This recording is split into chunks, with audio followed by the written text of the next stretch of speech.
जय हिंद, जय संपूर्ण क्रांति, जय संविधान, जय सुभाष, जय प्रकाश।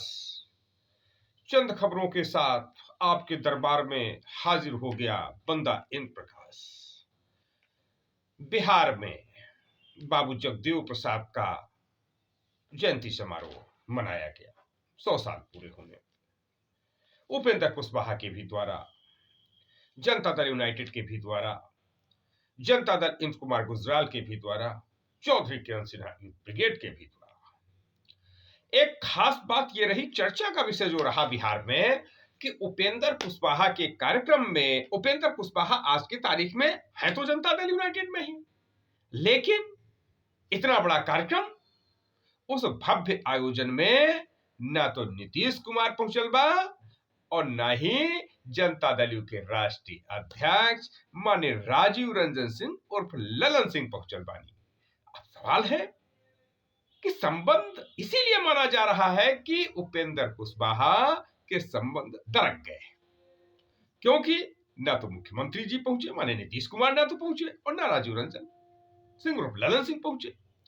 तो पूरी मीडिया में हलचल है, लोगों में हलचल है कि आखिर ऐसा क्यों हो रहा है।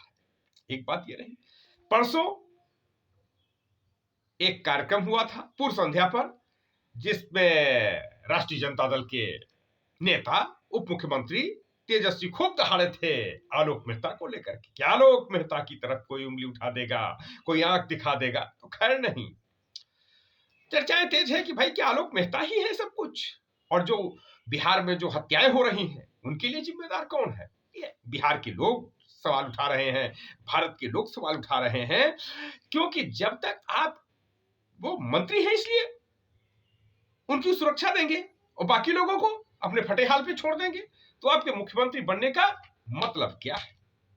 और यह जो उपेंद्र कुशवाहा का कार्यक्रम हुआ, बाबू जगदेव प्रसाद का कार्यक्रम जो हुआ, तो इसमें हालांकि जनता दल इंद्र कुमार गुजराल और चौधरी किरण सिन्हा ब्रिगेड तो पूरा फरवरी माह मना रहे हैं स्मरण का, महापुरुषों के स्मरण का, और उसमें वो स्वामी सहजानंद को भी शामिल किए हैं, डॉक्टर राजेंद्र प्रसाद को भी शामिल किए हैं, और चंद्रशेखर वेंकट रमन, जिन्होंने रमन प्रभाव की खोज किया, उनको नोबेल पुरस्कार मिला। 28 फरवरी को उनका भी वैज्ञानिक दिवस ही मनाया जाता है, तो विज्ञान दिवस भी जनता दल आई पूरे देश में बड़े पैमाने पर मनाएगी, और डॉक्टर राजेंद्र प्रसाद की निर्वाण तिथि पुण्यतिथि को 28 फरवरी को पूरे देश में बड़े पैमाने पर मनाया जाएगा। तब तक ये माह चल रहा है, विभिन्न स्थानों पर उनके कार्यक्रम हो रहे हैं।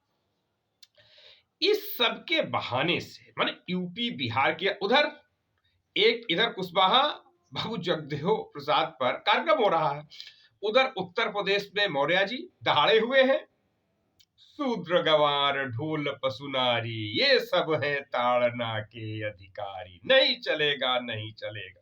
आलोक मेहता ने बिहार में कहा कि 100 में 90 भाग हमारा है, 100 में 90 भाग हमारा है, और 90 पर 10 का शासन नहीं चलेगा नहीं चलेगा। 100 में 90 शोषित है।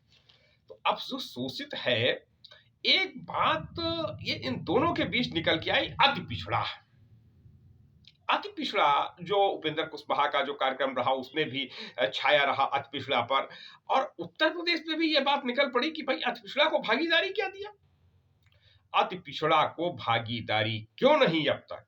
अति पिछड़ा का एक भी व्यक्ति, बहुत सी ऐसी जाति अति पिछड़ा में, एक भी डिस्ट्रिक्ट मजिस्ट्रेट तो दूर, एक भी IAS अधिकारी न यूपी में बना न बिहार में बना, एक भी कैबिनेट मंत्री न यूपी में बना न बिहार में बना। तमाम ऐसी जातियां हैं, एक भी सांसद नहीं, एक भी विधायक नहीं।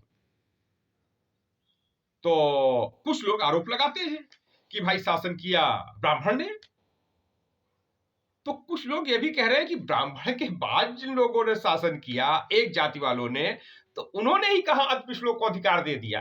तो अति पिछड़ा अपने अधिकारों की लड़ाई के लिए लामबद्ध हो रहा है। यह संकेत बिहार में भी है, उत्तर प्रदेश में भी है। तो ये जो बहस रामचरितमानस के माध्यम से हुई है, तो इससे अति पिछड़ा का जिन्न जो बोतल में बंद था वो निकल पड़ा है। आज मांग होने लगी है पूरे देश में कि रोहिणी आयोग, जस्टिस रोहिणी आयोग को क्या काका कालेलकर आयोग बना दोगे, जिसकी रिपोर्ट ही नहीं आप जारी कर रहे हैं? 6 महीने बढ़ाते चले जा रहे हैं। एक ये सवाल उठा। दूसरा सवाल, मंडल कमीशन में एलआर नायक ने जब संस्तुतियां लिख दी तो एलआर नायक की संस्तुतियां क्यों नहीं लागू कर रहे हो? यह बात कोई अब शरद यादव जैसा यादव तो है नहीं, ये शरद यादव ने उठाया था। एलआर नायक की रिपोर्ट लागू हो। शरद यादव, किरण सिन्हा ने बिहार में संघर्ष किया अति पिछड़ों के लिए। जो बिहार में अति पिछड़ा आयोग बना, अति पिछड़ा वित्त एवं विकास निगम बना, महादलित आयोग बना, महादलित वित्त एवं विकास निगम बना, ये चंद काम जो महादलितों के लिए, अति पिछड़ों के लिए बिहार में हुए, तो इसके लिए बड़ी लड़ाई लड़ी शरद यादव ने, चौधरी किरण सिन्हा ने लड़ाई लड़ी।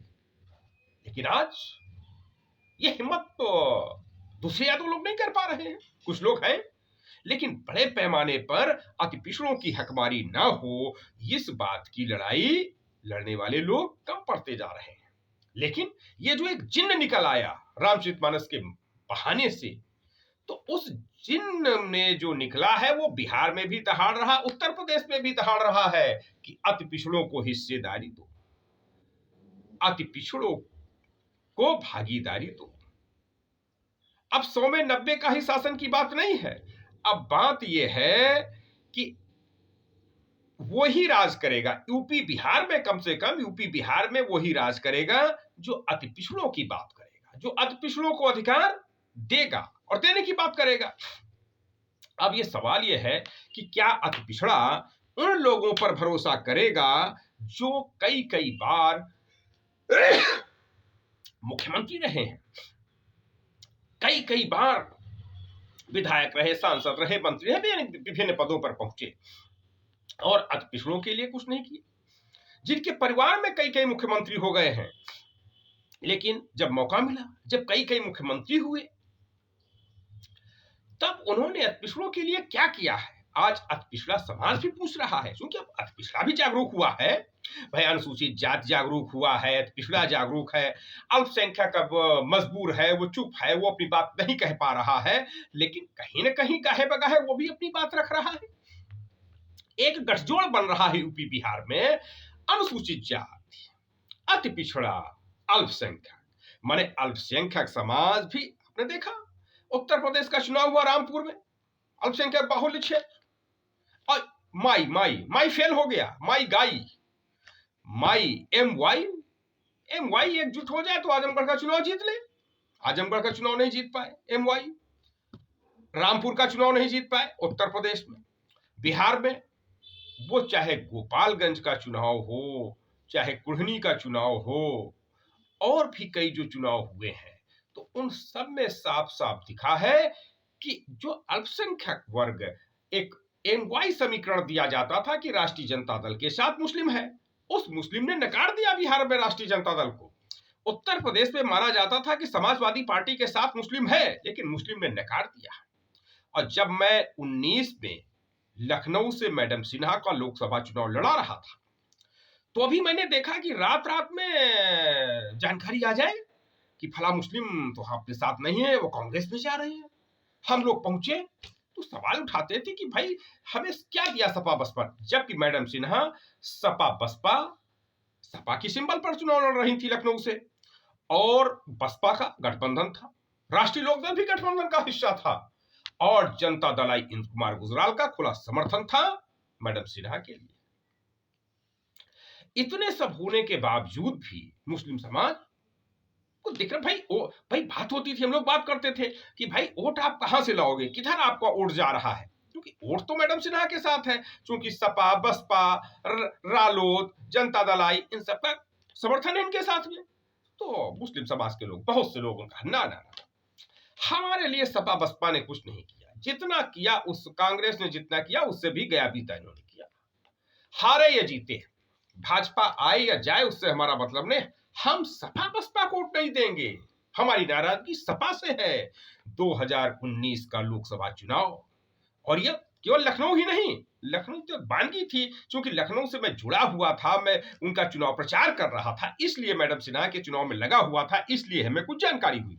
बाद में समीक्षा की गई तो कानपुर जैसा जो है शहर, समाजवादी पार्टी का वोट बैंक बिल्कुल सिमट गया, और यही पूरे उत्तर प्रदेश में हुआ। 5 सीट पे सिमट के रह गई समाजवादी पार्टी, यानी मुसलमान ने वोट नहीं दिया, सपा बसपा गठबंधन को वोट नहीं मिला। आप हारो या जीतो, तो यही स्थिति बिहार में भी देखिए कि आप हारो या जीतो, जब थे तब थे। अब उसके वाजिब कारण है कि जब सीवान के सांसद शहाबुद्दीन नहीं रहे तो यादव परिवार दिल्ली में था। ये सवाल शहाबुद्दीन के लोग ही नहीं और केवल मुस्लिम समाज ही नहीं, तमाम लोग उठाते हैं कि भाई जब यादव परिवार, जब किरण सिन्हा पहुंच सकती है शहाबुद्दीन के अंत्येष्टि स्थल पर, तो लालू यादव क्यों नहीं पहुंच सकते? लालू यादव बीमार थे, तेजस्वी यादव पहुंच जाते, राबड़ी पहुंच जाती, राबड़ी भी नहीं पहुंच जाती, मीसा भारती पहुंच जाती। मानी यादव परिवार का एक भी व्यक्ति शहाबुद्दीन की मौत पर जनाजे में नहीं पहुंचा, और उनके शहाबुद्दीन के परिवार के लोग चाहते थे कि उनके जनाजे को बिहार में लाया जाए, सिवान में लाया जाए। उस पर इस यादव परिवार ने, माने लालू यादव परिवार ने कोई पहल नहीं की। तमाम कारण रहे, इन कारणों से बिहार में मुस्लिम समाज राष्ट्रीय जनता दल से अलग हुआ। आईबीएम के माध्यम से 5-5 विधायक निकल गए। अब यह दीगर बात रही कि 4 विधायक वापस आ गए, लेकिन वोट बैंक क्या आया है? वोट बैंक नहीं आया, ये कुल्हनी और गोपालगंज के चुनावों ने बता दिया। वही हाल उत्तर प्रदेश में भी हो रहा है कि मुस्लिम समाज निकल गया, मुस्लिम समाज नहीं जा रहा है। तो आखिर ये मुस्लिम समाज जाएगा कहां? तो जो हमारी बात हो रही, जो हम देख रहे हैं, वो ये लग रहा है कि अब यूपी बिहार में, कम से कम यूपी बिहार में एक नया गठबंधन बनने जा रहा है, एक नई ताकत बनने जा रही है। वो ताकत है अति पिछड़ा, अल्पसंख्यक और अनुसूचित जातियां, माने ट्रिपल ए। और ये ट्रिपल ए जो है, यह तीनों के लिए खतरे की घंटी है, चाहे वो आदित्य योगी आदित्यनाथ हो, क्योंकि भाजपा से अति पिछड़ा निकलेगा, अनुसूचित जाति जो थोड़ा बहुत भाजपा में गया था वो निकलेगा, और अखिलेश यादव के लिए अल्पसंख्यक निकलना बड़ी खतरे की घंटी है। और दिल्ली में बैठे हुए केजरीवाल के लिए भी रास्ता आसान नहीं है। जितना पंजाब में जीत लिए, जो थोड़ा बहुत 2-4-5 सीट गुजरात में मिल गया, अब अल्पसंख्यक, दिल्ली तक का अल्पसंख्यक भी केजरीवाल से भी निकलेगा, माने ट्रिपल ए बना ट्रिपल ए। तो ये माहौल बन रहा है, लड़ाई चल रही है, देखना है कहां तक ये अति पिछड़ा की मंजिल पहुंचती है। तो एलआर नायक की रिपोर्ट लागू की जाए। मंडल कमीशन में एलआर नायक ने अपनी संस्तुतियां दिया अति पिछड़ी जातियों के लिए। उन्होंने साफ साफ कहा, मंडल कमीशन रिपोर्ट उठा करके देख लीजिए कि बड़ी मछली छोटी मछली एक साथ नहीं रह सकती है, और अगर बड़ी मछली छोटी मछली एक साथ रहेंगी तो बड़ी मछलियां छोटी मछलियों को खा लेंगी। माने बड़का जात छुटका जात एक साथ नहीं रह सकता है, ये एलआर नायक जी ने कह दिया। अब तक उनकी सिफारिशें नहीं लागू की जा रही हैं। मैं मानता हूं कि भारतीय जनता पार्टी दोषी है, कांग्रेस दोषी है, मानता हूं, लेकिन जो लोग लंबे समय तक सरकार में रहे, उन्होंने एलआर नायक की रिपोर्ट क्यों नहीं लागू किया? अति पिछड़ों को न्याय क्यों नहीं दिया? अति पिछड़ों को जितना तथाकथित सवर्णों ने उपेक्षा किया, उतना ही ये तथाकथित एक जाति वालों ने भी उपेक्षित किया। यानी पिछड़ों में अगड़ी जाति के जो लोग हैं, पिछड़ों में बहुसंख्यक जाति के लोग हैं, उन्होंने भी अति पिछड़ों की उपेक्षा किया, उत्पीड़न किया। तो अब अति पिछड़ा भी जागरूक हो गया है। अब अगर जब पिछड़ा सवर्णों का बंधुआ मजदूर नहीं रह सकता है, उसने सवर्णों के नेतृत्व को नकार दिया। कुछ भी हो, पिछड़े वर्ग को, माने यादव को, ब्राह्मण ठाकुर बनिया का नेतृत्व ही मंजूर है। तो आज वही हाल हो गया है कि निषाद को, पाल को, बिंद को, लोधी को, इन सब जातियों को, कुशवाहा को, मौर्य को, इनको भी यादव का नेतृत्व नहीं मंजूर है। यह बात बड़ी आसानी से समझी जा सकती है उत्तर प्रदेश बिहार के चक्की चौराहे पर बैठ करके। हालात है। अब देखना है कि इस पर क्या रूप लेगा, क्या रंग लेता है। उत्तर प्रदेश में जस्टिस राघवेंद्र कमेटी की रिपोर्ट तैयार है, भारतीय जनता पार्टी ने गठन किया था, और जस्टिस राघवेंद्र की रिपोर्ट को लागू करने की मांग क्यों नहीं कर रहे हैं दोनों पक्ष? माने जातिवादी ताकतें जो शूद्र गवार ढोल पशुनारी को लेकर के मामला तूल देती है, और वो सांप्रदायिक ताकतें जो लफ्जे हाथ को लेकर के मामला तूल देती है, इनको क्या जस्टिस राघवेंद्र कमेटी की रिपोर्ट नहीं दिखाई दे रही है? अति पिछड़ों का जो स्लोगन कि भाई अति पिछड़ों को जो न्याय मिलना चाहिए, वो जस्टिस राघवेंद्र कमेटी ने उसका कर दिया कि भाई 9% इनको मिलेगा, 11% इनको मिलेगा, 7% इनको मिलेगा। एक डिवीजन कर दिया, सबको हिस्सेदारी मिलेगी। तो उस हिस्सेदारी को लेकर के जस्टिस राघवेंद्र कमेटी की रिपोर्ट क्यों नहीं लागू करते? जस्टिस राघवेंद्र कमेटी की रिपोर्ट लागू करने की बात बराबर माननीय किरण सिन्हा जी कर रहे हैं। राष्ट्रीय जनता दल आई इंद्र कुमार गुजराल की राष्ट्रीय अध्यक्ष माननीय श्रीमती चौधरी किरण सिन्हा जी निरंतर बात कर रही हैं, जस्टिस राघवेंद्र कमेटी की रिपोर्ट लागू की जाए, एलआर नायक की रिपोर्ट लागू की जाए, कर्पूरी ठाकुर का फार्मूला लागू किया जाए, छेदीलाल साथी आयोग की रिपोर्ट लागू की जाए। उत्तर प्रदेश के संदर्भ में, पूरे देश के संदर्भ में, माने अति पिछड़ों को न्याय सुनिश्चित हो। सामाजिक न्याय में झोल है, सामाजिक न्याय से स्पष्ट नहीं हो जाए। सामाजिक न्याय का मतलब यादव मुख्यमंत्री बने, बिहार का मुख्यमंत्री यादव, उत्तर प्रदेश का मुख्यमंत्री यादव, फिर सिर्फ यादव ही मुख्यमंत्री बनता जाए, यादव ही नौकरियों में होता जाए, यादव ही जो है एमएलसी बनता जाए। सामाजिक न्याय की अवधारणा इससे आगे बढ़ना चाहिए।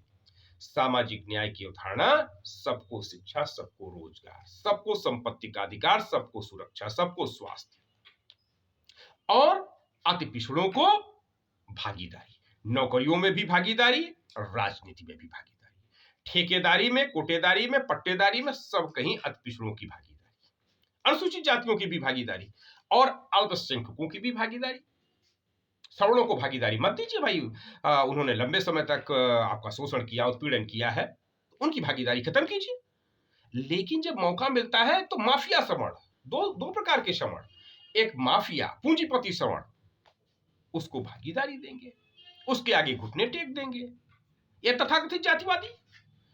और जो गरीब सवर्ण है, कमजोर सवर्ण है, उसको धकियाएंगे, गरियाएंगे, वोट के लिए, नोट के लिए। ये अब कितना चलेगा, अब ये देखने वाला है।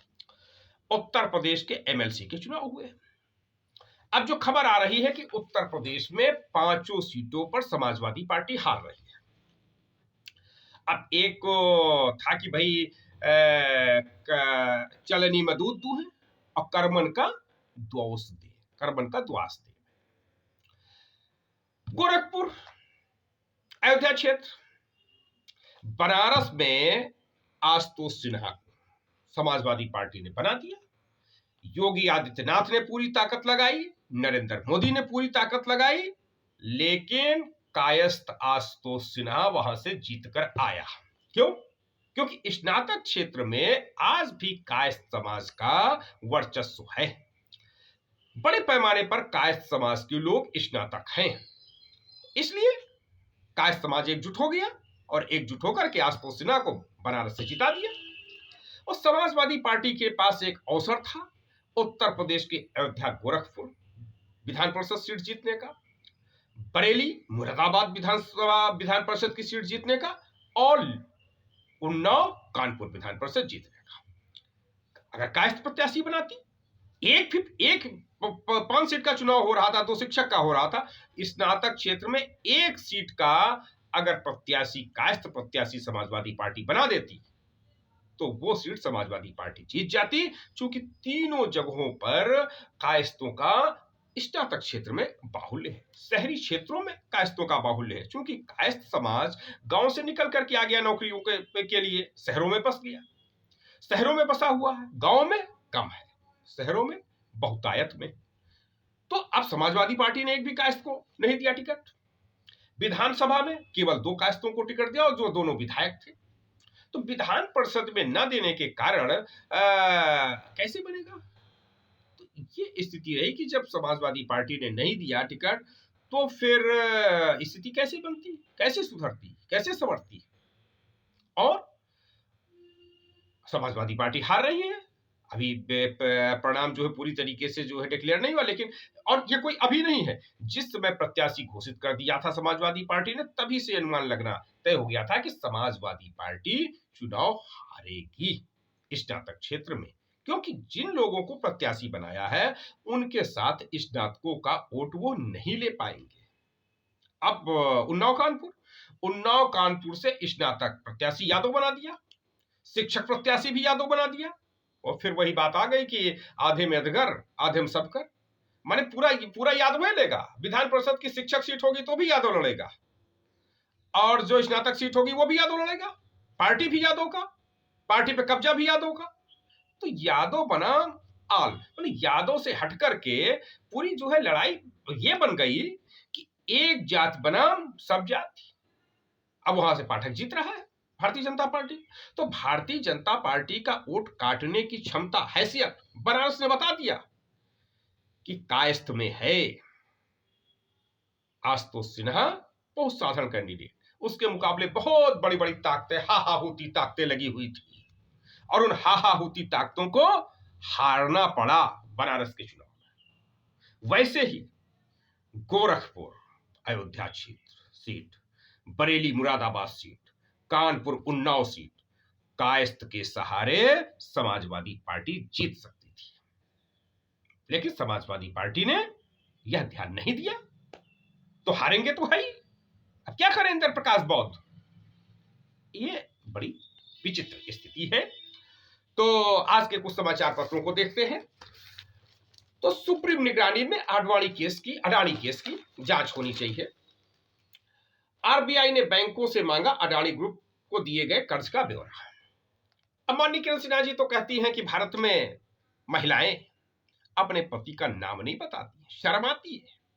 वैसे ही भारत सरकार है, ये पूंजीपतियों का नाम नहीं बता रही, अपने पूंजीपतियों का नाम भारत सरकार नहीं बता रही है, नहीं बताती है कि किस बैंक ने, किन किन बैंकों ने किन किन पूंजीपतियों को कितना कितना रुपया दिया हुआ है, बताना चाहिए।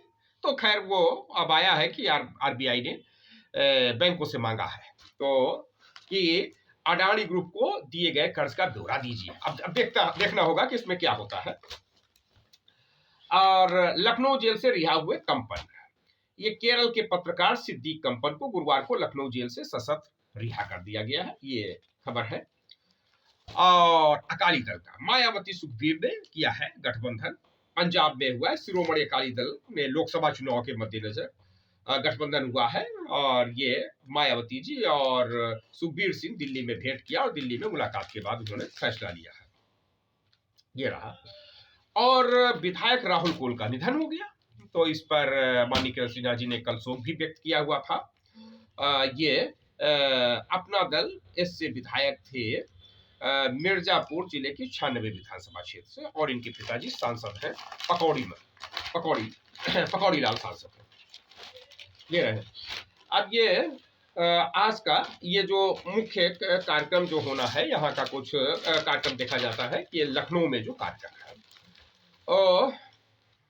श्री कुकुहास पांचाल ब्राह्मण सभा की ओर से भगवान विश्वकर्मा जयंती, ये विश्वकर्मा जयंती कहूंगा विश्वकर्मा मंदिर में होगी, हुसैनगंज मकबूलगंज एरिया में है ये, और विश्वकर्मा समाज के लोग रहते हैं, अपने आप को पांचाल ब्राह्मण बताते हैं।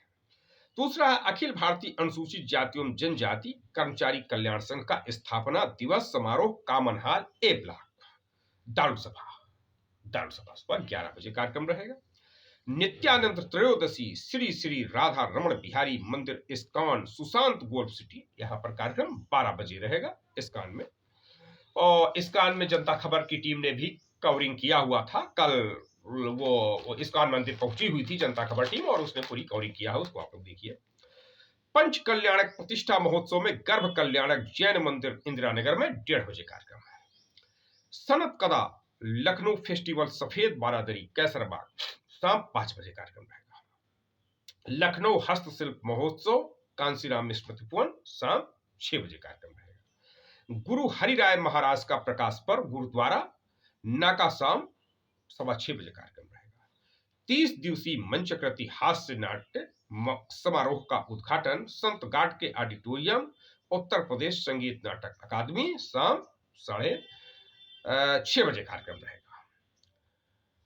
और बिंब सांस्कृतिक समिति की ओर से नौटंकी शैली में राम की शक्ति पूजा का प्रदर्शन वाल्मीकि रंगशाला उत्तर प्रदेश संगीत नाटक अकादमी गोमती नगर, वहीं पर यह भी कार्यक्रम रहेगा शाम 7 बजे। चौधरी किरण सिन्हा यूथ ब्रिगेड लखनऊ का संपर्क अभियान रहेगा हुसैनगंज क्षेत्र में। आज ये कैंट विधानसभा क्षेत्र का हुसैनगंज एरिया है, वहां पर चौधरी किरण सिन्हा यूथ ब्रिगेड के कार्यकर्ता जनसंपर्क करेंगे, जन समस्याओं को समझने का प्रयास करेंगे। और ये कुछ समाचार रहे। तो अब ये देखना है कि उत्तर प्रदेश की राजनीति खास तौर से इधर बजट को लेकर के, तो यही चर्चा है भाई बजट का क्या मतलब। जब ये बात हो गई कि उत्तर प्रदेश का किसान ही भाई कह रहा है कि मोदी योगी तेरे राजमा खटिया पड़ गए ख्यातमा, असली सवाल माननीय किरण सिन्हा जी उठाती हैं कि जिसको आज तक कुछ मिला नहीं, आजादी के सूरज की रोशनी जिस तक नहीं पहुंची है उस तक कैसे पहुंचे। बजट ऐसा बने, कब बनेगा ऐसा बजट, तो जनता दल की सरकार बनने पे बनेगी। तो लोग कहते भी हैं कि यूपी बिहार में बहार हो, किरण सिन्हा की सरकार हो। ये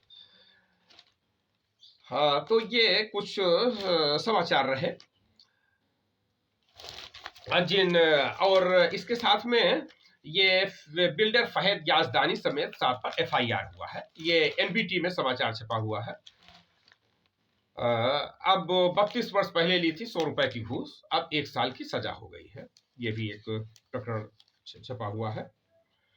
और ये 5वीं मंजिल, ये एक KGMU में नौकरी के नाम पर युवक को ठगा, ये कुछ समाचार है। एक 5वीं मंजिल की छत से गिरी या गिराई गई थी प्रिया, ये नवभारत टाइम्स का जो है छपा हुआ है। 33 किलो की थी बेटी, 15 किलो की डमी क्यों, जो उसका प्रदर्शन हो रहा था उसके संबंध में आया कि वो रिक्रिएशन पर सवाल उठा है। SR ग्लोबल कॉलेज में छात्रा की मौत का मामला, प्रिया राठौर, विशेषज्ञों को छात्रा की ऊंचाई से गिरने के इनपुट मिले, 3 दिन बाद फिर होगी जांच। SR ग्लोबल स्कूल की छात्रा प्रिया या तो हॉस्टल की 5वीं मंजिल की छत से गिरी थी या उसे गिराया गया था। घटना के रिक्रिएशन के पहले दिन 5वीं मंजिल की छत से प्रिया का पुतला गिराए जाने से मेडिको लीगल एक्सपर्ट्स की प्रथम दृष्टया ऐसे ही इनपुट मिले हुए हैं। तो इसमें अब ये हत्याएं जो हो जाती हैं और संदिग्ध हत्याएं, तो अब की वे हत्या है, दुर्घटना है, आत्महत्या है, क्या है, तो इस पर जांच पर तमाम सवाल उठते रहते हैं। ऐसी स्थिति बने कि इन सवालों में कमी है, जिनमें कि ऐसे सवाल ना उठे।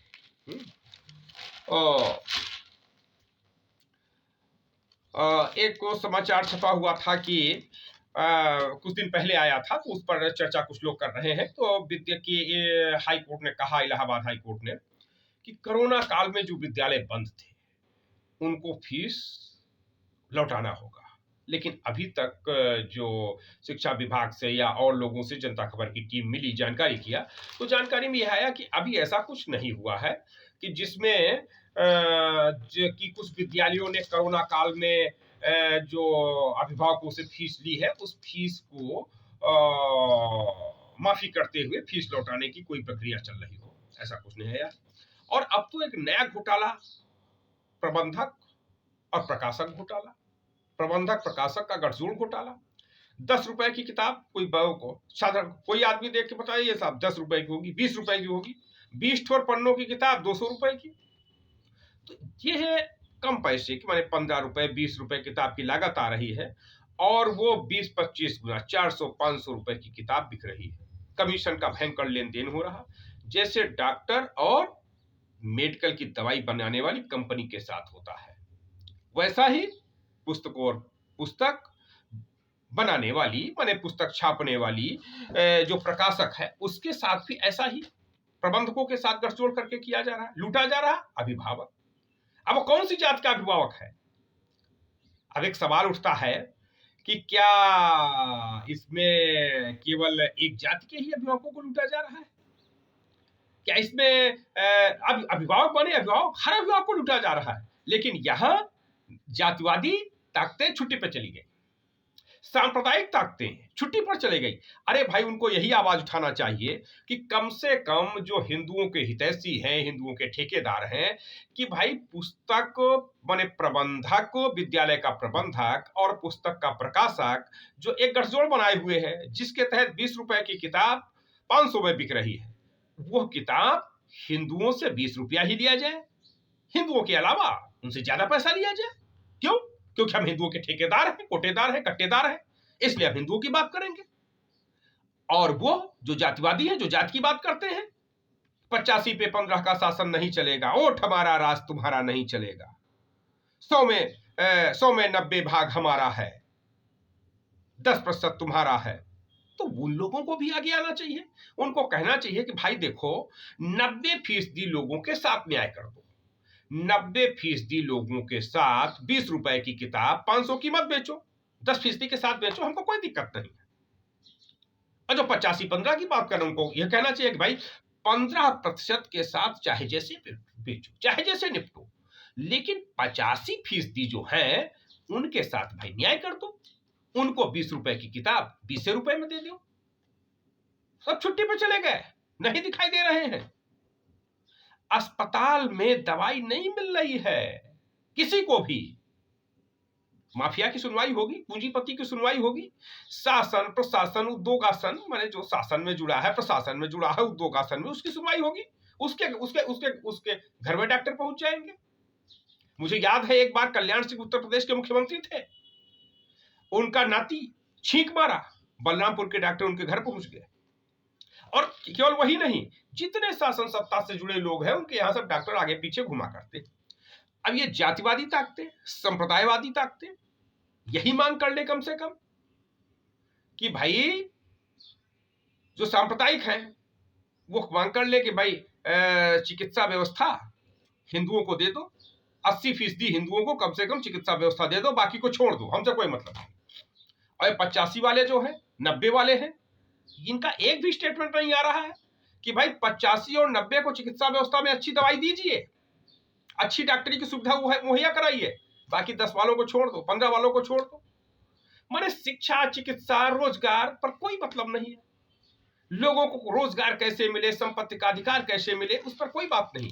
केवल जातिवाद का जहर फैलाओ, सत्ता बनाओ, माल काटो, मलाई काटो, खूब गाड़ियों के काफिले से चलो, खूब कोठियां बनाओ, अरबपति खरबपति बन जाओ, तो ये अब नहीं चलेगा। संपूर्ण क्रांति के लोग जागे हुए। इसी के साथ धन्यवाद। जय हिंद, जय संविधान,